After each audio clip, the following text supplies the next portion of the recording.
Shamim Hossain পাটোয়ারির cricket career যেন roller coaster ride. কবজির দক্ষতা আর আগ্রাসী মনোভাবে জাতীয় দলের হয়ে খেলছেন।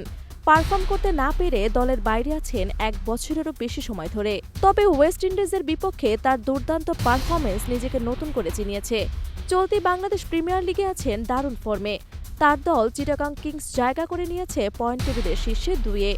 গতকাল বিপিএলে গ্রুপ পর্বের শেষ ম্যাচে ফরচুন বরিশালকে 24 রানে হারিয়েছে চিটাগং।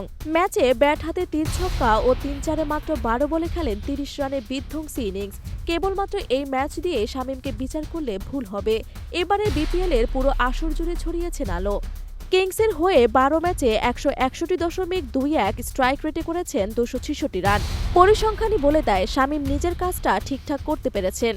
তবে শামীমকে আলাদা করে দেখা হয় অন্য কারণে। উইকেটের চারপাশে তার ব্যাট চালানোর সক্ষমতা মনে করিয়ে দেয় মিস্টার 360 খ্যাত দক্ষিণ আফ্রিকান তারকা এবিডি ভিলিয়ার্সের কথা। নিজের ওপর ভিলিয়ার্সের কোনো প্রভাব আছে কিনা জানতে চাইলে শামীম বলে, এবিডি ভিলিয়ার্স বলতে আমি ওর ব্যাটিংটা একটু বেশি ফলো করি। আমার স্পেশালি ওর ব্যাটিং ভালো লাগে। বদলে যাওয়া শামীমের পরিবর্তনের রহস্য জানতে চাইলে তিনি বলেন, পরিবর্তন বলতে তেমন কিছুই না, জাস্ট হেড পজিশন আর এলবোটা ঠিক করেছি।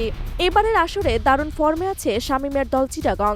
12 ম্যাচে 8 জয় নিয়ে প্লে অফে পৌঁছেছে পয়েন্ট টেবিলের 2-এ থেকে। আগামী সোমবার প্রথম কোয়ালিফায়ারে চিটাগাংয়ের প্রতিপক্ষ ফরচুন বরিশাল।